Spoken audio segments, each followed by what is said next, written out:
All right, read 508. Here we go into the part 3, I think we are. We may be on part 4. Anyway, I'm going to speed it up because I know I've been talking a lot. I told you I really like to talk about vocabulary.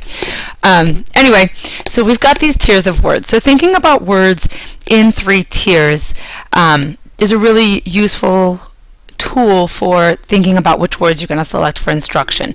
And so we want to spend the most time when we can focused on these tier 2 words. So like that example I showed you before of avoid, you're going to get kind of, like I keep saying, the most bang for your buck if you focus on these tier 2 words, because they're the words that are going to allow them to be able to use these tier 3 words, because they're the words that link them together. They're the academic vocabulary. They express the functions of language. So what they express is, how you explain or convey the different levels of comprehension. So how you analyze and how you discuss evaluation and how you make comparisons and how you draw inferences and how you make connections and how you show all of these different things, main ideas and details. And these are the words that connect them in an academic way. And students are going to come across these words in a variety of places. And so these are really good words to choose for instruction. All right, not letting me go to my next slide. There we go. So they derive these words from a study and then a strategy that followed called text talk. And so kind of the goal was to enhance students' comprehension by asking open-ended questions and increasing their vocabulary along the way. And so through this study, they kind of looked at these 80 trade books and about 1,500 words, and they looked at them in terms of words that were likely to be unknown, and then those that might be used in conversation, and then those that they considered these tier 2 or academic. And so they really focused a lot on identifying the words and then talking about the words and using them all of the time with students and having conversations about the words and pointing them out to the students. And so if you don't have the Beck and McEwen book, which is, I can't remember the name right off the top of my head, it's purple and yellow, it's called like Robust Vocabulary Instruction or something like that. I will find out and I will post it on our thread, but it's a fantastic vocabulary book. So in terms of the strategies that we can choose to close the vocabulary gap, we're looking for strategies that do both. They build both breadth in students' vocabulary knowledge, but then they also build depth, because remember back to that students need to be exposed to the words 12 times. Well, that exposure can't be the same exposure every time. It can't just be, I'm going to have them look at the definition 12 times. It needs to be those multiple repeated and varied exposures to those words. So that's the depth piece when we go in. So one of the things that your book discusses and is generally regarded as good practice is this idea of teaching kids to use context, right? So there's contextual clues, so looking at words around the unknown word, looking at the sentence, looking at the sentence before, after, how to determine how the word is being used or what it might mean. Teaching kids synonyms, antonyms, definitions, examples, contrasts to the words. Teaching students to use the typographic clues, so footnotes, references to the glossary, apposition, right? Apposition is kind of when the definition of the word is set off between 2 commas before or after the word. Pictures, graphs, charts. So all of these can be considered clues that students can use when trying to figure out what words mean in context. So these are all there, or these resources are there for them to draw from. But you want to teach kids to teach themselves these words, right? So that's kind of the theory behind the vocabulary strategies. So of course I can select words to explicitly and directly teach students, but then I also want to teach them these word learning strategies. So I want to teach them context clues, and I want to teach them morphemic analysis, because I want them to be able to do this on their own. So Stahl's work suggests that most words are learned from context, so you want to show students how to find the definition of a word within a passage. One of the ways that you can do that is to model or think aloud for students how you do that, right? So when you are involved in explicit instruction in vocabulary, thinking aloud is a really explicit strategy that you can use. Show them how you do it. Show them how they can do it. You want to target the target words are carefully chosen to ensure that there are enough clues for students to determine the meaning. So this was always, if you use Open Court, this was always one of my criticisms of Open Court, was that they would have a list of words that they wanted students to learn for their vocabulary for the week, and then they would provide the teacher with an overhead that showed where these words were used in the passage, and they would lift the sentences from the text or the story, and they would have those on the overhead, and the teachers were supposed to show these words to the students and have the students then go through each sentence and use context clues to define these words. I would say 80 to 90% of the time, the sentence was not rich enough for students to practice using the strategy of context clue to determine what the word means. The way that the sentence or the context clues that you could choose from the sentence that Open Court provided kind of already implied that you understood what the word or the concept meant. So if it was truly a word that you didn't know, you wouldn't be able to identify the clues that they provided. And that is the case a lot of times when teaching students to look for context clues. A lot of times the text isn't rich enough for them to really figure out what the word means. And if you think about the way that you teach so many things, you scaffold students' learning. So if you really want to teach students to use context clues, one of the things I used to do when I was in the classroom is I would take the target words, the words that I was going to teach the students, and I would develop my own sentence for the kids that was rich with context clues, because I was scaffolding their learning. Yes, it was important to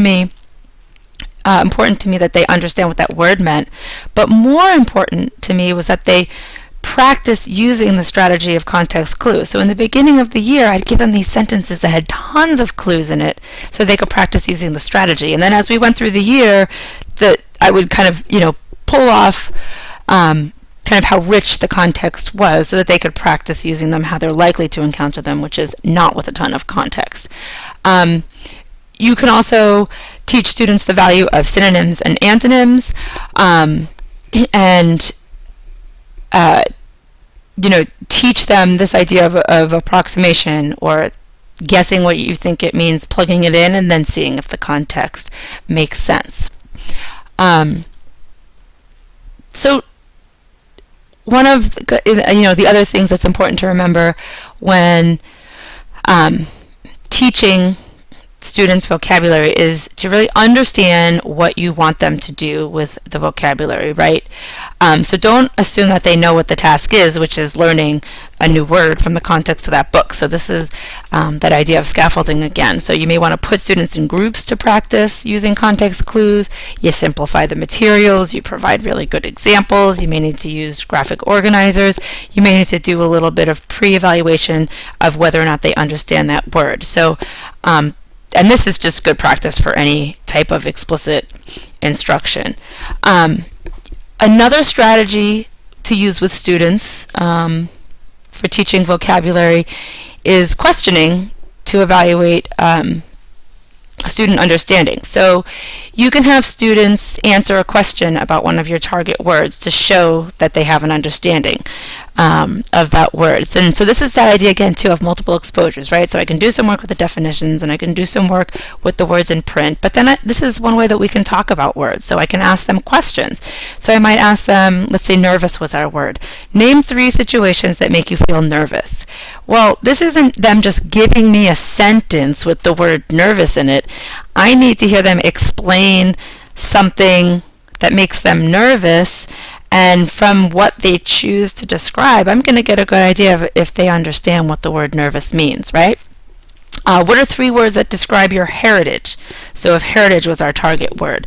So this is that idea of multiple exposures to the words and giving students multiple opportunities to use the words in different ways. Another thing that you can do is decide whether people with a certain characteristic would act in a certain way if your target words lend themselves to that. So let's say in lower grades, firemen would be a word that you were studying. So rather than have them just write a sentence with it, they could explain to me what a fireman would do. Through what they explain, I'll be able to determine if they understand what a fireman is. Same thing with the word reformer. So when we talk about getting kids to use words and talk about words, these are the types of activities that you can do with students to get them to talk about words and to use words. And it's getting them to show you that they know what words mean outside of just giving you a definition or giving you a sentence. We talk about the depth part as well, so deepening kids' understanding of words. We've got these 4 goals, and so one goal is, of course, to enhance their understanding or definition of a word. Goal 2 would be to deepen their understanding of how the word relates to other known words. In other words, kind of building the file labels or the concepts for their mental filing cabinet, their schemata, which your book talks about. Goal 3 is to help kids use the words in oral and written language, so this idea of multiple and repeated exposures. And goal 4 is to build their motivation and excitement for independent word study, because they're going to learn so many more of those words on their own rather than through just you instructing them. So let's talk about that first goal, right? So enhance the definition of a word.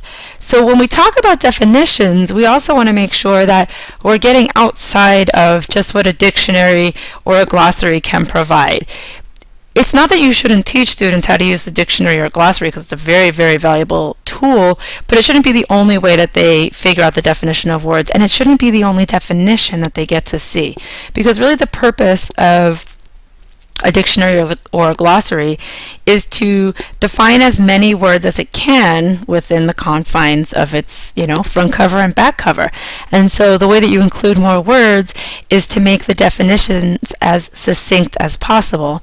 And the way that you make something as succinct as possible is to put in many meaning-laden words. So definitions are inherently not very long or very wordy, but they have very difficult or complex words in them, because each of those words is specifically chosen to convey a lot of meaning about the target word it's trying to describe, if that makes sense. So definitions themselves are very difficult to understand, and that in itself is a skill.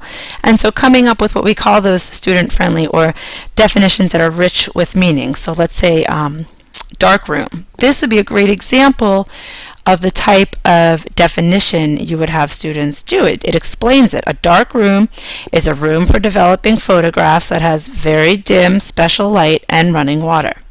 Plunder, right? To plunder is to rob or pillage, usually by an invading or conquering group. So you want to put a lot of meaning into those definitions. And these are fine. They're sentences, but those are good definitions for students to work from.